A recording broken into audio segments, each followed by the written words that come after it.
morning and welcome to the Real Stuff podcast. This morning is a very special morning, special Friday, our normal Poetry Corner segment. But this morning we are still with Poetry Corner, but we are launching a book of poems, a collection of poems. I have with me this morning my co-host Courtney and Maxonette and other viewers. So I will pass it on to Max now. Grand Rising, good afternoon, good night to everyone wherever you are. It's good to see everyone here today on the Real Stuff Podcast Poetry Friday. We're here, as Flavia said, and my co-host let us know that we're doing a book launch today for Carol and Tara Gilkes and Frank Gilkes from Barbados. Their new book, Sea, Water, and Sand, a collection of poems. So I am going to turn the floor over to them as they let us know what's going on with this beautiful collection they have here. Brother Gilkes. Yes. How are you? I'm good. I'm great. It's great to be here. It's great to have this podcast launch of the book. The book was officially launched in Barbados on the 19th. That's last Tuesday at the Spikestone Library. And I just want to, first of all, offer thanks for all those persons who would have been assisted in getting this book to the point where it's at right now. First of all, I got a shout out to the National Cultural Foundation here in Barbados. They were actually the sponsors of the book. It was made possible through the Cultural Industries Development Fund of the National Cultural Foundation of Barbados. This is a fund that is granted to artists in Barbados who can come up with a project and demonstrate that the project will in some way enhance the cultural landscape of Barbados. So I decided to apply to the fund for this project, and rather than do a book on my own, I spoke to my brother and I said, well, we have a cadre of work that is lying there that we need published and we need to get out to the world, right? We need to get it on the global market. This is not about a Barbadian market. This is a market, a regional and global market. We want to get this book out there. So I came up with the idea and we looked at it. We looked at the work that we had, and I saw that there was a common thread throughout the work. Because I said, let's come with a name that shows the influence, shows what elements really influence us over the years in terms of our writing. I am literally born in a house on the beach. Wow. Just about 100 or so yards from the seawater. Beautiful. The first thing that came to my mind is that we have to somehow include the sea, because that was the influencing element in our writing. So I said, well, when you think about the sea, you think about water, and you also think about the beach, which is sand. And the name just came to me, Sea, Water, and Sand.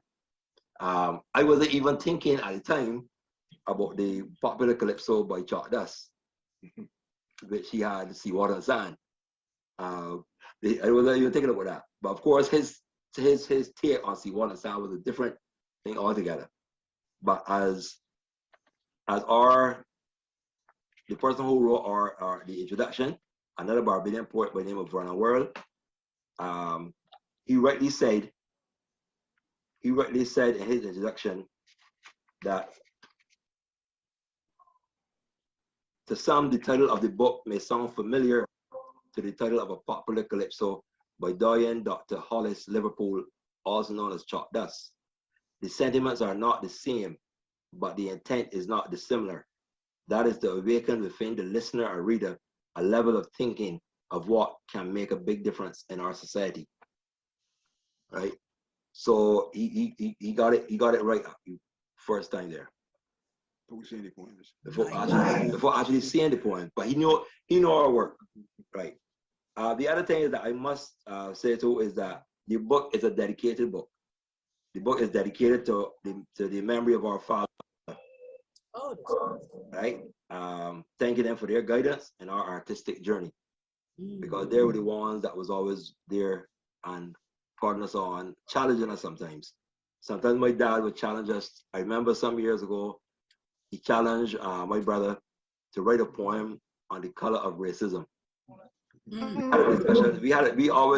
We used to discuss. Powerful. We used to argue. Our house was a debating place.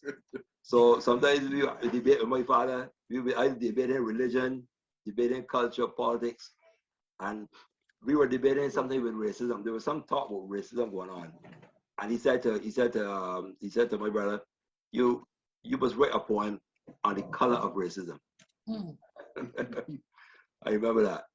Wow. He was that type of He was that deep. person. Yeah. So you know, and he had a flair for writing too. I don't know how come he never wrote poems, but he had a flair for writing.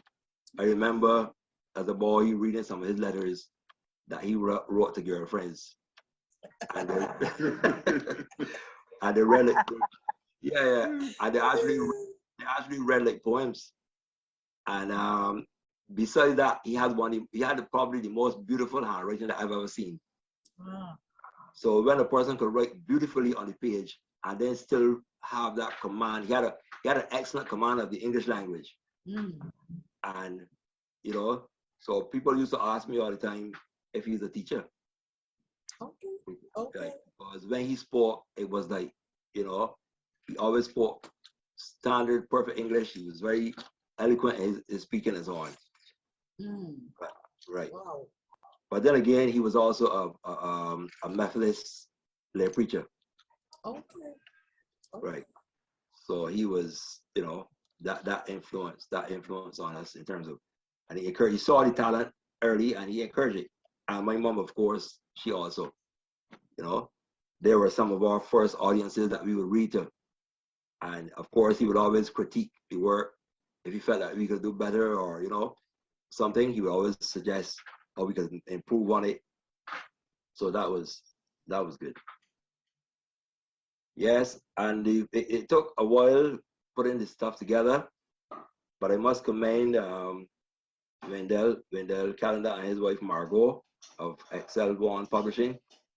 They did a tremendous job in terms of organizing the book, because we just sent the poems to them. And I said to Wendell, well, I am not putting it in any order. You just organize how you think best. And they came up with the concept that they was divided into different segments, which worked very well. Very well. So they had the first segment is called Call of the Sea. Call of the Sea? Yeah, the first segment of the book, Call of the Sea. So those poems come under that bracket. And then the next segment is Growing Up. And then the next one is Life. And then after that is Reflections. And then after that is Beyond. Oh, I like those. I like it. Right. So Wendell was responsible for laying it out in that way, because he was the person who did the editing. Right. And they were responsible for laying it out in that way. Right. So did he do the cover as well? No, the cover design was actually designed by myself. I had to ask, I was going to ask. I have to know how, when, where, and why. What brought on this cover? Other than the fact that you lived on the beach. I did the cover design. I knew from the beginning that I wanted a design that included the sea, the water, sea, and the beach. Right. And then I was speaking to the photographer, and I said, is there a way we could illustrate about the writing actually in terms of using illustration? And she suggested the idea of the pen writing on the paper. Right. Then I said, but is there a way we could do the sand? You could have sand on my fingers, because that's my hand that is on it. Have the pen. Oh, I was gonna ask you. I really okay. Yeah. Said, is there a way we could have sand on it? And he said, okay. And that photograph was taken at my house. Okay. Against a black screen.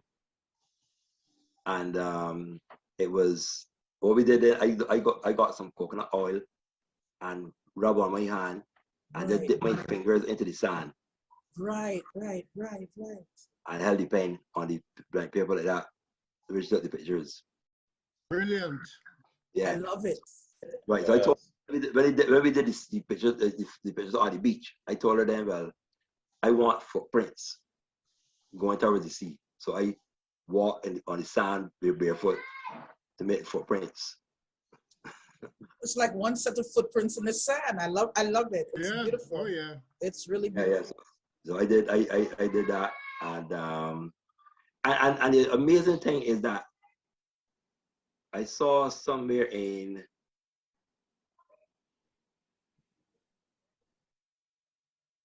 in the foreword. The foreword, there's mention of that, and when this foreword was written, the concept was not even the right. He said the foreword said, in the midst of this, these two brothers, Antara and Frank Judge, continue to plod on in a harsh literary environment, which is also subject to the shifting sands. However, with firm and determined steps, they are leaving footprints on the sands of time. I love it.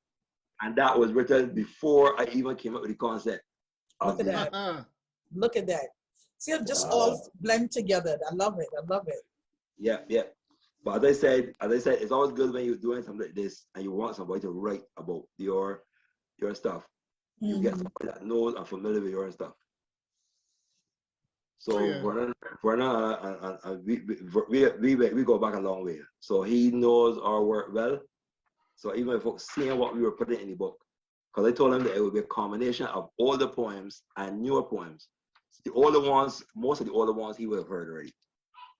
But some of the new ones he would not have heard. But he knew from the older poems what the new ones would be similar to. So it was just a matter of, putting together. Right. Yep. So I was very and as I said, I was speaking to Wendell about this book for quite a while actually, and he told me as I ready, just let him know, and he would we would work up something.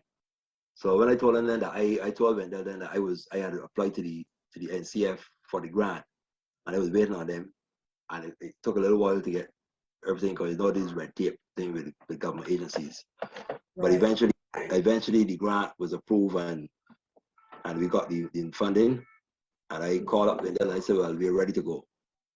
Beautiful. My next task then was to sit and type up all the stuff, and that took a little while because some days I worked like 4 hours straight. Yeah, and then even with the re-editing, when myself and Antara did the re-editing after Wendell did the first set of editing and sent it back to us, we actually worked an entire day. We started like 10 o'clock in the morning and finished after 5 in the evening. So you typed up the manuscript yourself, is what you're saying? Yeah, I typed up the manuscript. And then Carol, okay, so did the editing. Okay, beautiful. And then I sent it off to Wendell to do the first set of editing. The editing, sent it back to double check with us. Right. We saw 1 or 2 changes, we sent it back to him. And there's that. When we finally got the final draft in, we said, okay, ready to go. Beautiful. And that was it. So everything actually is done at Amazon. So that's why it's done on print by demand. Yeah. So the reason and the thing about that is print by demand. I love it because you won't have books laying on your hand. When you do print by demand, you print the books according to how the books sell. Right. So as you want books, you order books and you get them coming, and but at the meantime, people can order directly from Amazon. And when you order the book from Amazon, they print the book and send it to you. Beautiful. So you don't have books lying around. Right. Hopefully by next week I should try to get rid of most of these books I have, because we sold quite a few at the launch, and I have orders for some, and I go and deliver some to the bookstores in Bridgetown next Tuesday. We want to do it this week, but the rain, we had a lot of rain and things in Barbados, so we didn't get to do it. So on Tuesday we can do that. I already had an order from a gentleman who wanted purchase 15 copies for school. So Oh, I'm hoping, wonderful. so I'm hoping that I get more of those orders for schools, because one of the things that we're trying to do is try to get it into the schools as well. Right. Right. Lovely. So Lovely. we'll see how that goes. Oh, wow. So let me ask you, how many pages is it? The pages it's Yeah. it's 160. 170. Sorry, Okay. 172 pages. Beautiful collection. Good. Yeah, big That's book. good. That's a Yeah, good, man. that's a good size. I think it's 45 poems. Oh, okay. Beautiful. Yeah, 172 pages. Yep. Because I remember one of the things that the publisher that when they said to me when I first started about the book is we got to try to get it over 100 pages. I said, well, that shouldn't be a problem. Yeah. Right? Because most of my poems tend to be short, but my brother has a long poem. So I said, well, I know his poem gonna take at least 3 or 4 pages. So Right. that would not be a problem. The most mine might take is 2 pages, but I know his would take about 3 pages sometimes. So yeah, that would be a problem. So we end up with that number, and and then of course I got him to write the actual introduction, right? Again, to write the introduction to the book, and Vernon Worley as I said, did the foreword. Right. So we had the book launch last Tuesday, as I said. The member of parliament for our area, he gave the feature address at the launch. The launch was organized with the help of the Barbados Library Service, and the legal requirement is that you present the library with 1 copy, but they also purchase 8 copies from us. Oh, beautiful. Okay, wonderful. Yeah. Beautiful. So, and but the library here in Barbados is doing quite a lot to promote poetry at this time. That's nice. Yeah. They just had a spoken word competition. Just about 2 weeks ago, I think it was. They had a spoken word competition sponsored by the Barbados Library Service. So they're pretty much into promoting local writers, not only poetry, but any local writer who's into writing any type of book at all. And as I say, Wendell is not only a publisher, he's an author and an educator, a lyricist as well. Wow. He's written several songs that I didn't even know that he had written. I used to enjoy it, and then he told me, I wrote that song. Yeah. So Can we have comments from the floor, please?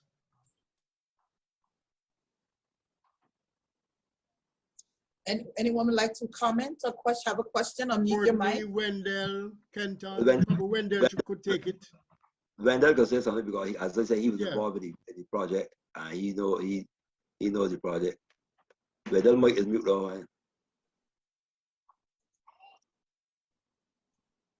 I'll mute that mic, Wendell. Mute, yeah. Here we go. You can hear me now? Yeah, Clearly. we can. Yes. Yeah. Just let me say that without the involvement of my wife, Margot Durant Callender, surname, a lot of this work would not have been possible. Yeah. She has worked on all of my book projects. Hey, Margot. Hi, sorry for interrupting. No, you're not interrupting. Welcome. You came at right time. Welcome. Thank you. I can't stay though. Okay. I'm just We're glad to see you. just popping in to congratulate Frank and Carol Yes. on the launch of their book. Yes. I'm sorry I wasn't with you in Spike Song when you were launched here. Yes. But Frank, you know our situation. Yes, I know. I understand Yes. that. So I'm just here to say congrats. Thank you. Carol, I'm seeing you for the first time. Yeah. And as Wendell was about to say, it couldn't be possible for you. So. Oh, your wifey. Oh, beautiful. Yes. He was just picking you up. Beautiful. He was. does that a lot. That's Thank you, honey. beautiful. He does that a lot. Yeah. He knows what to do. He's doing it well. Yes. Good job. Yeah. Thank you. They're a terrific team. Definitely. She does all the mechanicals, Mm-hmm. the graphics, and all that. Oh, beautiful. I'm Yeah, not. because I must say that when I sent the cover picture to her in a raw state, and she has Wow. then fine-tuned it to the way you are seeing now. It was Yes. my idea, but she fine-tuned these front cover Mm-hmm. and the back cover as well. Oh, So beautiful. right? Because I said to them, well, you know, I can send it to you raw as it comes. You always the experts. Just put it together how you would it's supposed to put together. I was very Beautifully pleased done. with yeah. Beautiful job. Thank you. Wonderful, Beautiful wonderful job. job. I love it. Wonderful job. It's eye-catching. It makes you want to stop and actually go, what's going on in this book? I love it. I just love it. Yeah. Good job. One of the first person that bought the book is a cousin of mine from that lives in New York. And he called me up and he said to me he's packing to come home. He brought the book with him because he wanted autograph. He said, but he got one problem with it. I said, what's the problem? He said, I can't get it put down. I can't get it put down. He said That's good. I tried to put it down. I can't get it put down. I got me I supposed to pack it to come home, and I got this book in my hand all the time. I said, well, so he bought it home to get it autographed, but he had bought one of the first copies from Amazon. Beautiful. Beautiful. Beautiful work. Yeah. Wonderful team. Yeah. Thank you. Yes. You all Yeah. did amazing job. Amazing job. I love it. She prefers to stay in the background. Yeah. And Sometimes when you got people like that, you gotta bring them up for the back row, you know. So the background is actually the foreground, eh? yes, I thought that she has to make an appearance today. Yeah, but as I say, it's a team. Mandela and Margot is a team. To me, it can't be one for the other. That's correct. That's correct. Beautiful. Right? That definitely. You know, Well, I speak to Mandela a lot more often than Margot, but I know there's a team. So I know when I speak to Mandela, sometimes I talk to him. He said, "Oh, call Margot." Exactly. You know more with that. You know more with that than me. Technical aspect of the photographs and so on.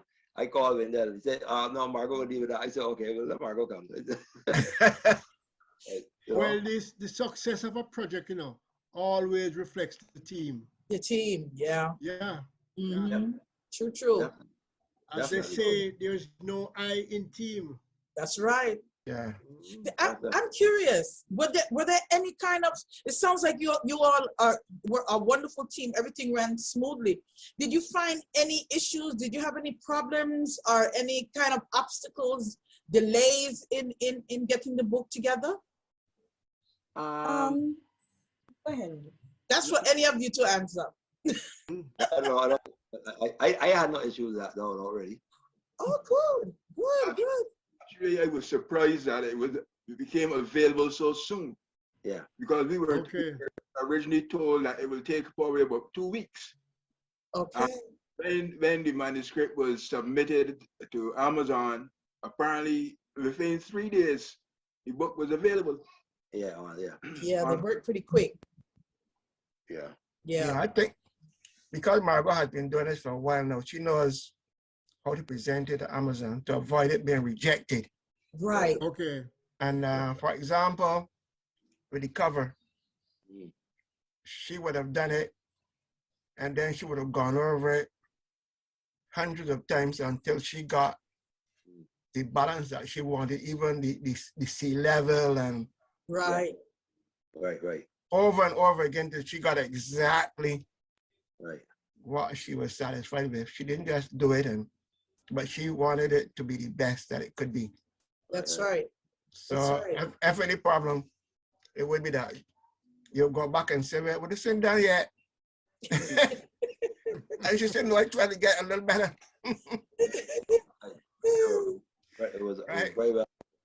So that's what happened. So there's no problem because happily for all of us involved in this process, I think we all involved in the cultural and conceptual realm. So we understand concepts and creativity, Right. and we give, leeway for that. And I think that's the beauty of it, so that we're not just working.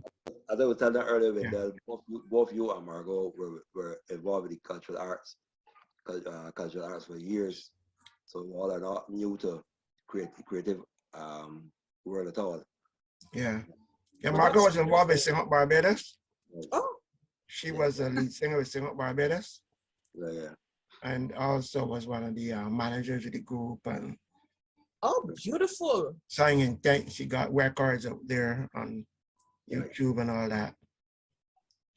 And That's so, very, very good.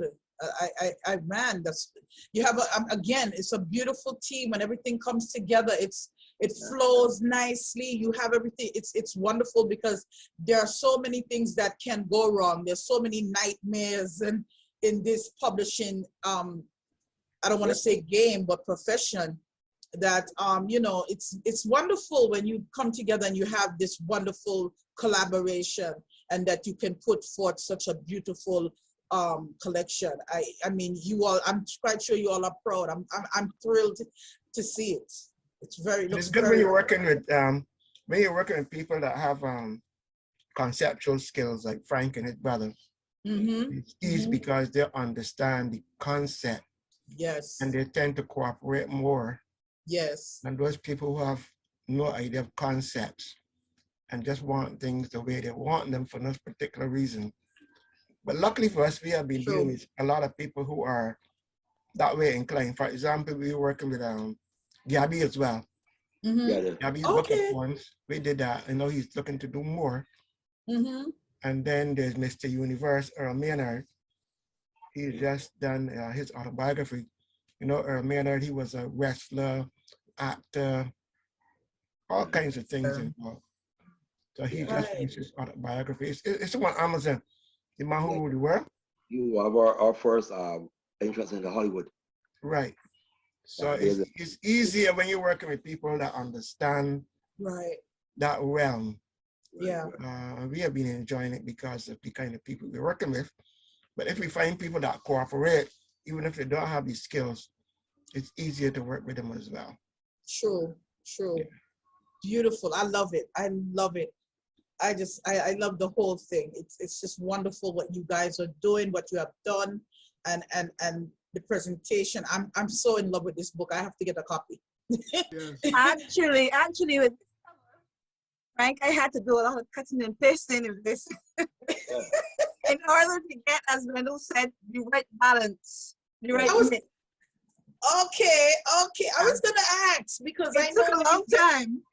Yeah. It does. It's not that 1, 2, 1, 3 like people think. You can't just throw it in there.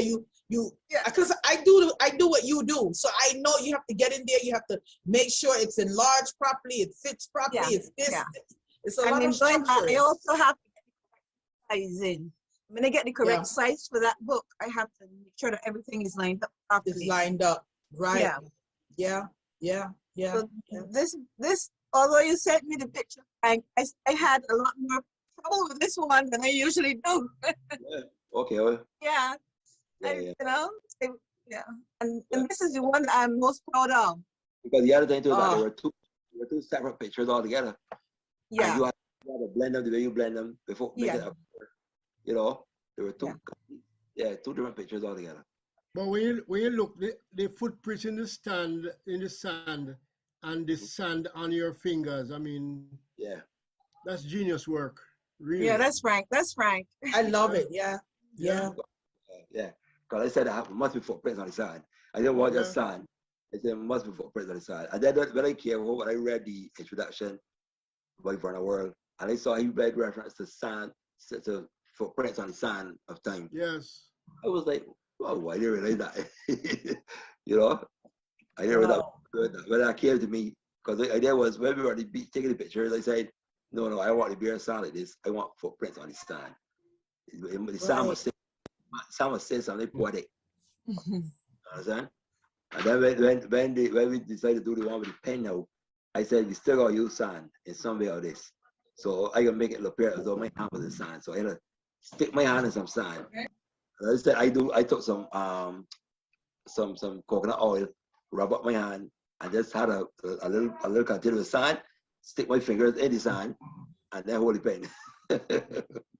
But in I love today's it. world, they are saying that less is more, and seawater and the sand. I mean, it is so simple, Yep. but how you put the words together Seawater and give it sand. Right, power. because Yes. right. Because it's seawater. Because And people some probably don't even think about it that way. That's True. you walk on the sand and you end up in the sea, seawater and sand. It is right there. So right, simple. right. Because But it's not so sea, powerful. it's not Yeah. sea, it's not sea water and sand, it's seawater and sand. Yeah. Yeah. That's right. Yeah, it's not sea water. It's not, yeah, it's seawater, yeah. And sand. Yeah. Very powerful. Yeah, In yeah. fact, I mean my interpretation. Right, Very, right, very right. powerful.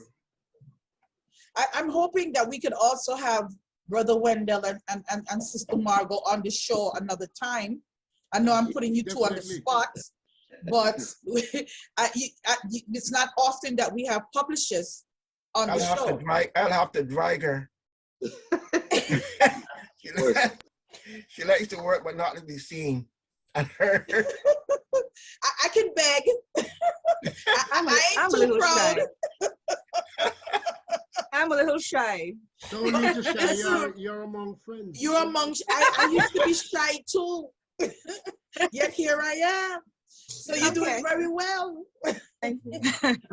No, but your concept and the things that you're saying are things that I think creatives such as the brothers Gilkes need. People need to hear. People need to hear this. They need to know the goings ons and on the steps that they need to take and what you go through in publishing. And again, Brother Wendell says something very important is, even if the person doesn't have the skill set or the mindset, once they're willing to be compatible and you can work with them, you can look at the accomplishments, look at the things that you can come up with. So you four complement each other very, very, very, very well. It's beautiful. It was a pleasure working with the Gilkes brothers. Yeah. We had no problem at all with their content. Yeah. Some people you have to do a lot of editing and stuff. Yes. We had no problem at all with them. Their poems are very enjoyable, actually. I can imagine. They're enjoyable, so I can imagine. I can imagine. That's beautiful. That's beautiful to hear. So let me ask you, brothers Gilkes. There's two of you. Yeah. So is there another book coming? I think this is the point where we can separate them. Yeah. Yeah. I still don't want people to think that we have to do everything together. I felt that for this project, this is a major project, and as I said, it was a project that I applied for the grant for. But I said to myself, for something like this, I would like to share it with my brother, because he has some work that I think need to be out there as well. And some of my poems, our poems, kind of complement one another. So I decided that this was the opportunity for this. After this, you're on your own. So we can't get one storybook. Now, I mean, you two tell such good stories, man. Actually, I'm thinking about that. You see it? But that was my book, because I have a few short stories written. Yes. I had one that was done on a podcast that is on YouTube. Okay. It was not very well read, unfortunately, but because I should have read it myself. But the guy who did it, he didn't do it as good as I wanted it done, but it's on YouTube. It's the story Millie gone to Brazil. Okay. And it's a fiction piece, because there's nothing authentic about the story that I wrote about Millie, except the fact that she was murdered by her husband and thrown into a well. But I said husband, but the man who killed Millie, the real person, was not her husband. It was a boyfriend. They were not married. But I changed it up. I had them as a married couple and living in the village that I grew up in.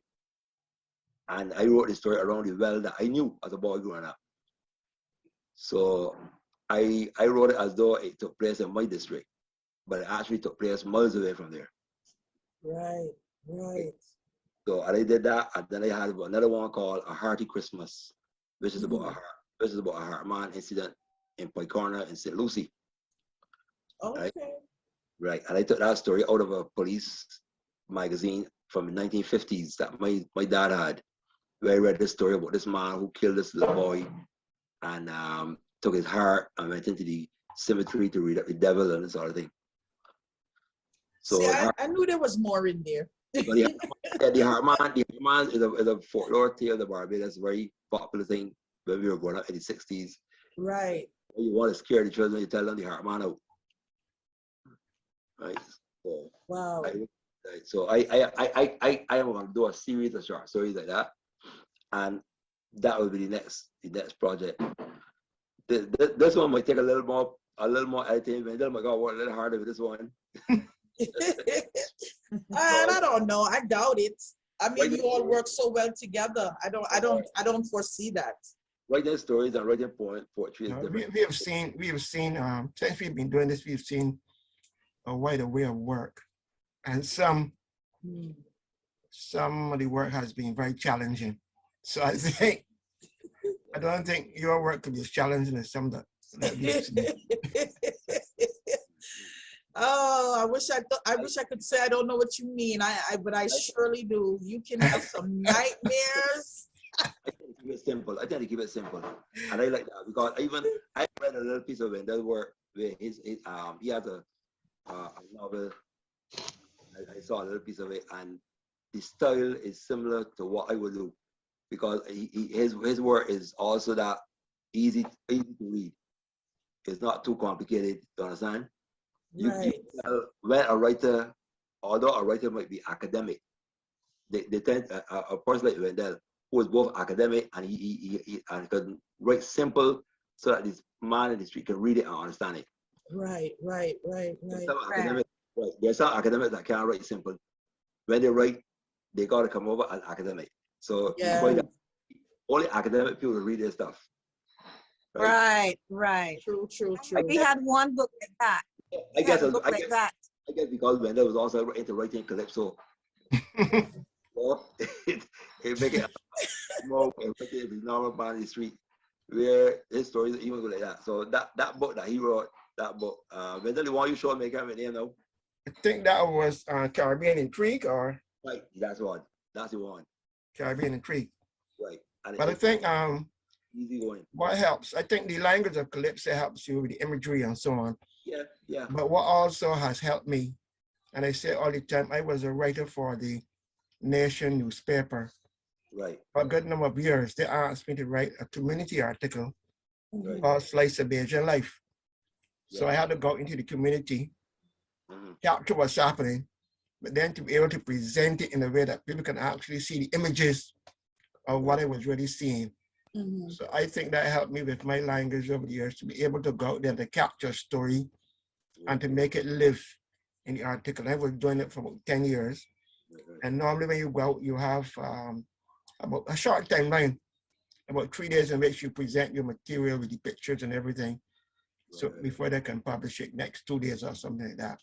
Right. But you have to be able, and doing it over and over and over again makes you sharper at that. And then again, you get commentary from the directors of the board who like your work because they find it interesting and so on. I think that has encouraged me in my writing. Okay, yeah. I'm curious, Brother Carol, I'm gonna throw this question your way. How did you both decide, okay, well, how many poems you're gonna put in the book, or maybe we should put, is it an even amount, or how did you come up with how many you're gonna submit? What was the process? We just decided that each individual would put about, we had decided originally about 25. I think we said 25. Yeah, about 25 each. Okay. But then in working on it, realized that my poems were much longer than his. Okay. He actually has 25 poems. I have 22. 20. No, 22 I think. About 22 or something like that. So you got 3 more than me. No, I know. But it worked out. It worked out in such a way where he ended up having a few more poems than I. Okay. Yeah, not many. Okay. Anything else from the floor? See, we have Anyone- Queen yeah. Angela, Abawani, Lady Empress, Kennedy. Unmute so you could take part, please. If you have any questions, feel free to ask. Now would be the time. Questions, statements, anything like that? Comments? Go ahead, Kennedy. Greetings, everyone. Yes, Brother Kennedy. Yeah, I'm really thrilled with the kind of collaboration Carol and Frank have had. I'm really happy for you two, and I'm really encouraged with such an initiative. Keep it up and keep it moving. Thank you, brother. Thank you. Thank you. I know Thank you, Kennedy Brother is from Kennedy. Kenya. Oh, yeah. I'm waiting for Brother Kennedy to get started on his book, too. Yeah. Yeah. Lady Empress? Soon coming. Yeah. Okay. Beautiful, beautiful. Wow. Kennedy, So Kennedy, how did you find Brother Wendell? I mean, and Sister Margot? Did you know them for quite some time? How did you go about getting them? well, I knew Wendell for quite a while. Okay. Yeah, I knew Wendell for quite a while, and we spoke often about publishing a book, and he actually, when he was telling me about it, he made the process seem a lot more realistic than I thought it was. Okay. I always thought that publishing a book would be so much more problems and so much more, hard work and things. Yes, it was hard work, but nothing compared to what I really thought it was. So by talking to him over the years, it encouraged me. And I said to him, eventually gotta get a book published. And I know he was into doing it because I know he had written quite a few books and he had self-published and so on. Right. I said, man, I would like to have you doing this book. He told me no problem. When you're ready, let me know. All right. So as soon as I decided to apply for the grant from the NCF, I called him up and I told him about it, I think. And then he told me, it's Margot to do the work and the thing. But, I said, well, I said, well, talk to Margot and let me get it together. So he did that. And he put me in touch with Margot and we started from there. But Beautiful. talking to him made it seem a lot closer, a lot more realistic to me. Right.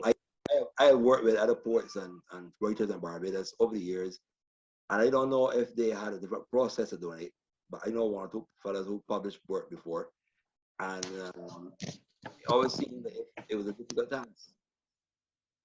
The most difficult task is having the finance to do the book. Right. And as I said, that opportunity was afforded to us through the Technical Industries Grant, which is available to artists in Barbados. Once you could present a project, because you have to do a project proposal to the National Foundation and show where the project in some way can enhance the cultural landscape of Barbados and the Caribbean. So that was the basis of it. And then they had to go for approval. So they have to look at the project, see what it's about, and then they approve it. And when they approve it, then the other thing is now that you have to give them the credit, obviously. Oh, yes. Oh, yeah. They put the money up, so. Right. Yeah. Courtney? So that's why you see that the book, this project is made possible in part by the Cultural Industry Development Fund of the National. Right. As I say, what the greatest part for me, and I think for us as well, is the fact that we were able to dedicate this book to our mom and dad, who were both now deceased, but who was instrumental in helping mold us into, and help us on our artistic journey through the years. Beautiful, beautiful, beautiful. That's wonderful. I'm so happy for you both. When I saw the book, Courtney was like, do you know they have a book? I said, yes, I already shared it. It's in the magazine. I've seen it already. I was so excited to see it. It's so eye-catching. And I'm going to be honest, I'm going to purchase it not just because I know the both of you, but the cover is talking to me, so I have to see what it says. I'm glad. I am happy that Margot was able to work with it with me and make it this kind of way it is now. Because as I said, I presented raw material to her. I didn't even realize that it'd give her so much trouble, but she made it look so easy, you know. Because obviously the wording, the choice of the wording, the coloring, and so on would be her choice, and I left that to her because, as I said, she's the expert. So I don't get it anything with the experts, you know. So I present a raw material, and you're supposed to make it proper. Well, I know Sister Margot is doing it because she full enjoys what she's doing. It's fun. Yep. Or she wouldn't do it. Yep. I think that is very true. that is so true. I mean, like everything that I have done in my life, doing this is what I enjoy most. Yeah. You know? Yeah, it is true. I picked that up. I said I can spend hours working on a cover and don't feel it. Yeah. Right. I can tell. I catch that vibe from you right away. I can see that. Yeah, and the reason is that when you see the finished product, yes, you can say yes. Yeah. I did well. Correct. Correct. Actually, when I saw this cover, I felt really good, you know? My work has paid off. Well done, well done, well done, well done. You all did anything from Queen Angela and Adewale? It looks like everyone's just here listening today, showing support. Yeah. But I love it. I love it. I think it's wonderful. I'm just impressed, very impressed. Because I know that you do art. So I'm curious, is any of your artwork in the book? No. Oh, I know you do art, Brother Carol. What happened? You didn't want to put any in there? He decided no illustrations. No illustrations, no. Okay. I'm still going to buy it. There was an original idea to include photographs, but then we decided not to go that road. Okay. Increase the pages, but it would have also increased the costs. Yes. Both the production cost, and then the cost at selling point it would have increased. And my idea was to try to keep the book as reasonable as within reach of every person. Right. Yes. Right. I don't make producing a work and then trying to outprice it where people can't access it. So that's the idea.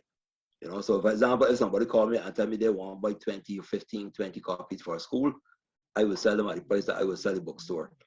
I will sell them at, because I say they donate it at school. So the idea is if you get the book in school, it's good. Right? As I said, I got a call last 2 nights ago from a guy who we actually grew up together, but he's a member of a church organization, and they want to buy 15. They want to buy 15 books to donate to school. That's beautiful. Yeah. So from the time we heard about the book, he just called me. He said, "I want 15." He said, "I want one for myself, but I want 15 to donate to the school." Well, when I get my copy, I will be doing, that's something new I'm going to be doing on Fridays. I will be doing reviews on the books, and I will be purchasing your book and doing a review. Definitely. And I will personally leave a review. I do that as well. It's very important. Anyone purchasing the brothers' books, please leave a review. It is important. If you don't do anything else, do that. You know. But, we have a program coming up. The local television station in Barbados. I have some contacts there. So the guy who he pushed a lot of local stuff too, right? A guy by the name of Sherwood Bukaski. He pushed a lot of local stuff. So he has agreed to do a kind of sit down talk interview like with us. This will include some reading in between. And it was also have illustrated video. It wouldn't be just sitting down in a room interview. it will be and also there will be persons making comments on the book. Okay. Just 30-second comments on the book, so on. I have already asked my member of parliament to be one of those persons. I think it's sport to Wendell. I want Wendell to be one, so I think it's sport to him. I hope they did. Because otherwise he's here to be first, you know. I know Margot don't like the upfront thing, so I asked Wendell, right? And then there's a lady, one of my former teachers who was at the launch, who I presented with a copy of the book. And this is a lady who when I was at secondary school, she was one of my teachers, and she saw a poem that I wrote back then called Slave Cry. I wrote a poem called Slave Cry, and she submitted it to NIFCA, which is the National Independence Festival of Creative Arts. Look at that. Unknown to me, and I won an award. You see it? Right, so I presented her with a copy of the book and invited her to to the launch, and she was very thrilled to be there and to receive a copy of the book. She even turned around and bought one for her granddaughter and told me to autograph it for her granddaughter. So she is also going to be, I'm going to get her on a television program, just a 30-second snippet saying something about the book, you know. Okay. So that program will be on CBC, and when it comes, it's also going to be on YouTube. Okay. It's all going to be, it will also be on YouTube. So when it's going on YouTube, I will share it with you guys. Definitely you will see it. We're doing a full program on the book. I have another question for you before I run out of here. I have to leave a little early, everyone. I'm so sorry. Yeah. But I want to ask you something. What is the overall message that you're trying to put out there and send with seawater and sand? Okay. Throughout the book, a majority of the poems deal with the environment. 1 minute. Could someone, Brother Adewale, could you mute your mic for me, please? Thank you. It's muted.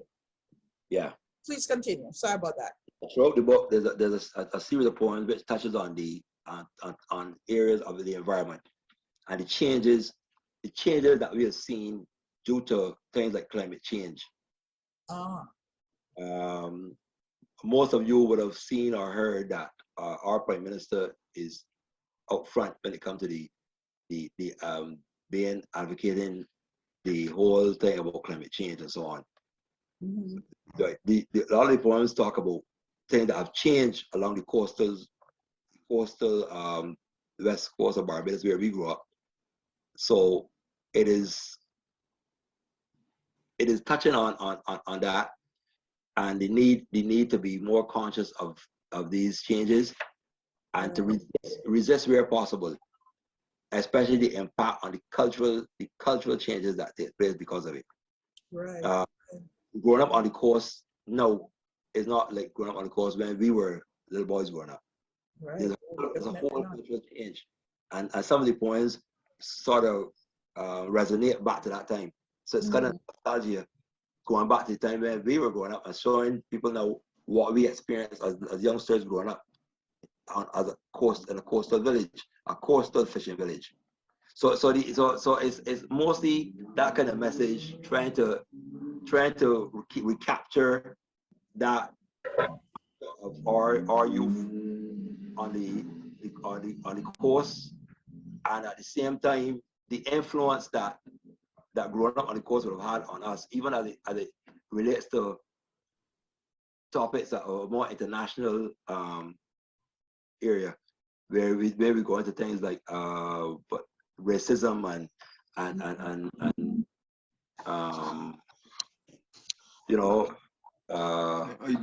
identity, cultural identity, and so on. Right. Right.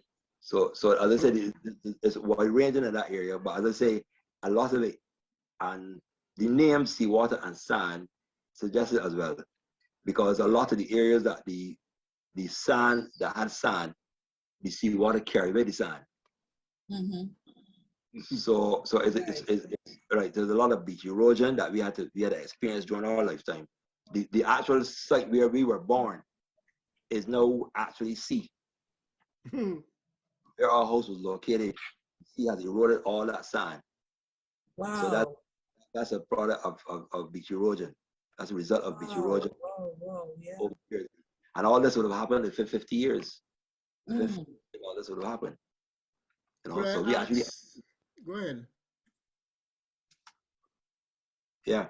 Yeah, could I ask if we could get at least one from each of you to close off? Sure. I will One let from the book. I'll let Aunt Tara go first.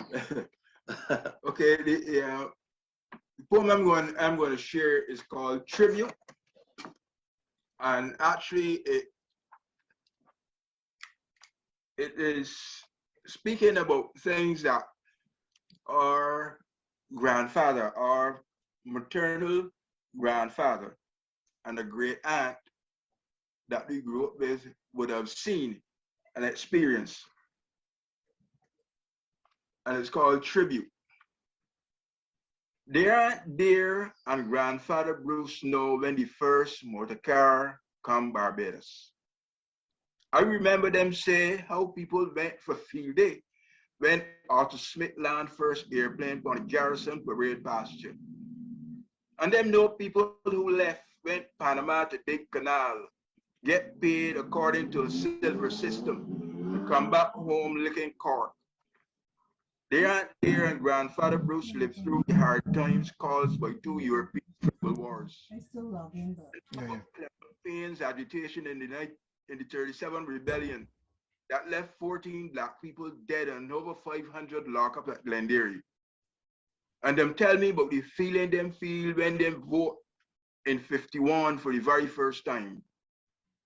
Them know 6 men's dark nights long before street lights. Them tell me stories about Duppy, Steve Donkey, Baku, and Hartman before TV. And all house had pipe water. And travel from Spikestown to Bridgetown was by slap tar or sailboat schooner. They know about Lloyd Linton who killed Celia at Brayton, then vanished into thin air. But Hurricane Janet that turned back and lashed Barbados in 55. And about the time young Swain shoot Black Boy in Potato Field, chasing butterflies, say how he thought the boy was a monkey. Them know Pelican when it was an island. But the lepers at the Lazaretto. But Sugarfoot, the Spanish flu. And when the Deepwater Harbor opened in 61 and Yankee built a Navy base at Harrison's Point. Them lived through the Cold War years, the Cuban Missile Crisis, how saw the collapse of the Federation, and how Barrow moved Barbados to independence. Them know about barefoot hippies surfing the West Coast seas. But only there saw the dreadlock Rastafari, who came in the 70s. Grandfather Bruce died in 69, taken by the Hong Kong flu, and didn't know about the Berlin Wall fall or the American man walked on the moon. And there passed away in 87, but saw the Concorde supersonic jet that left long tail of smoke like needle pulling thread across the sky. So now I stop and wonder and step back to ponder how I never thought I would have seen a black president of America, a female prime minister, and a Republic Barbados in my lifetime. Yeah.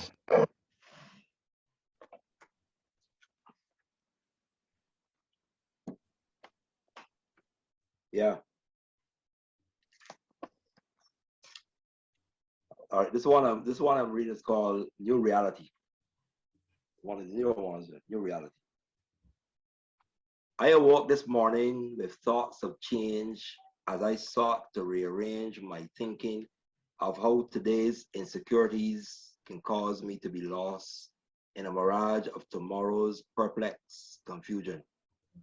I can feel my life's season changing without reasons, with the earth's renewal and refusal of surrender, refusing to pander to a universe choking the sunlight from Caribbean mountaintops and flatlands stripped of sugarcane and breadfruit. I awoke this morning to a world of virtual reality, steeped in protocols that challenge who we are, that speaks of distancing far from our shore, listening more to science and conspiracy theorists while politicians pontificate in our midst, expounding on this viral intrusion. The sunlight brings me healing as I shudder at the thought, somehow feeling that we are not revealing truth. We are bombarded to be part of becoming new to normal, to feel the prick. A stick in time will not save nine. We shall be here long after. Cries turn to laughter, and the abnormal subject to mass approval fill the spaces of our departed. Sadly, we view numbers monitored on screen, reflecting our naked souls, mossy green, the color of envy. Yet we cannot see the kettle from the pot. I feel as though my creative spirit must not be deprived of light and time and space, but flow free like a river to the sea, to be the new me in this new world or new reality. Right.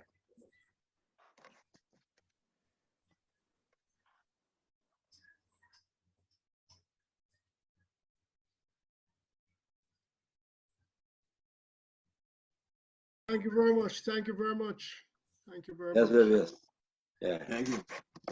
As we close, could we have a final word from Wendell and Margot firstly, please, and then the brothers Gilkes. All right. I'll give Margot. I had to step aside to do something there. Okay, no problem. You know, she maybe come straight. I'm the breakfast man. I make the breakfast. She makes the lunch. The two of us are her mother, who is advanced in years, so she's gone to address the lunchtime cooking, so she asked to be excused. Okay. Anyway, she just asked to take a break, but I don't know if she finished what she's going to do, so she can get back there. But meanwhile, I can say that it has been a pleasure working with the Gilkes brothers on this production, and I hope that they do more books. And I know that Carol, as I know his name is to be, and Tara, I think he's interested in doing some other literary work. But I know that we are on a good path. And I'm glad to see that there are, in the North, they're really doing a good job in trying to encourage people to write whatever they write, because we need to leave something that other people can have as part of the Barbadian legacy, part of our culture. And we are encouraging people, and myself and Margot, we encourage people to write because there are not enough writers. I don't know about Jamaica, but I know Barbados, we need to have more writers. And the more people that can write, the better. And I think that the new technologies have been able to assist us so that we can get it to do much faster, more efficiently, and more cost efficiently. So I wish them the best, and I hope that other people will join them to have a record of our culture. Thank you. Well said. Well said.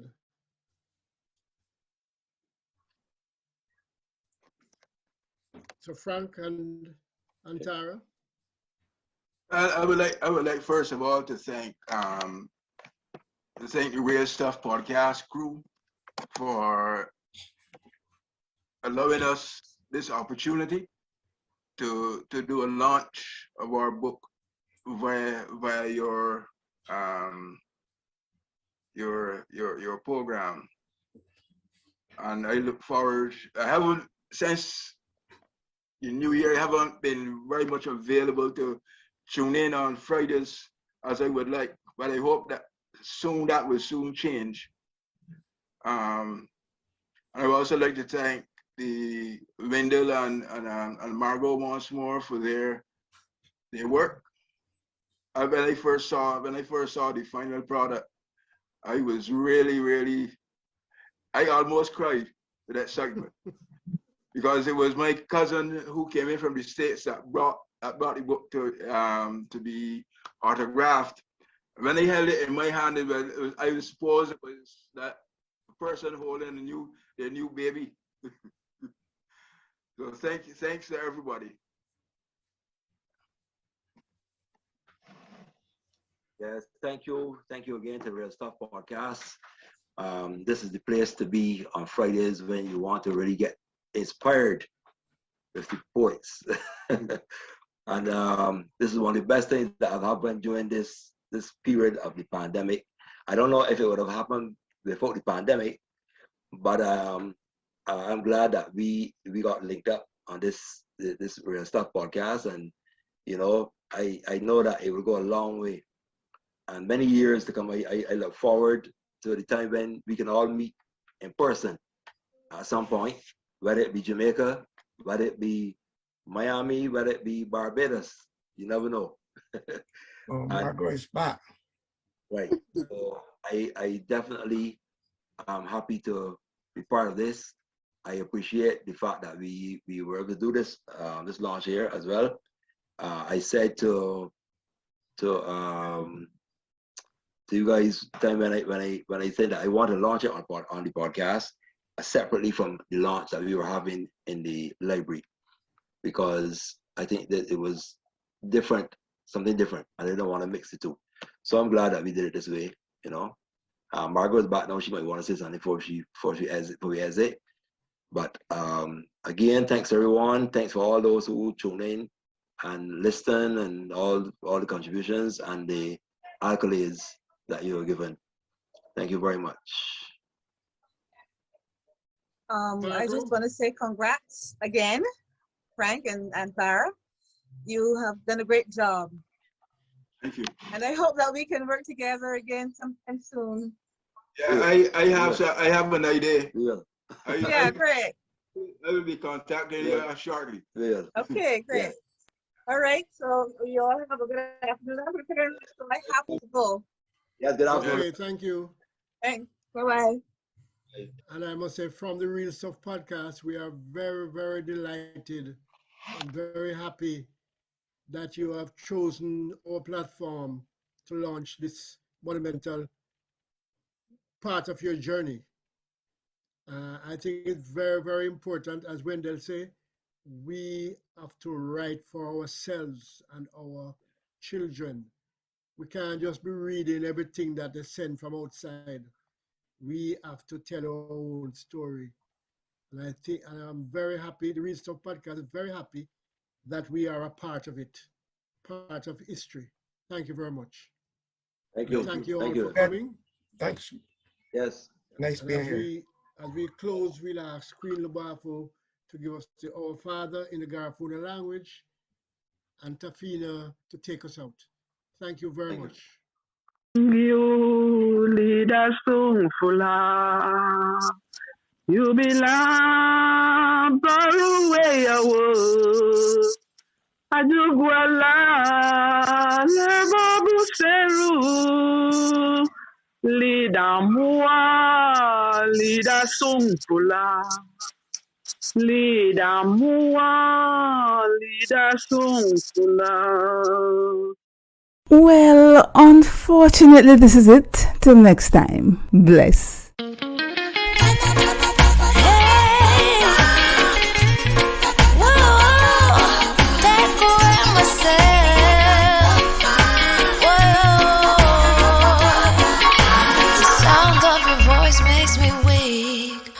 All you gotta do is just speak.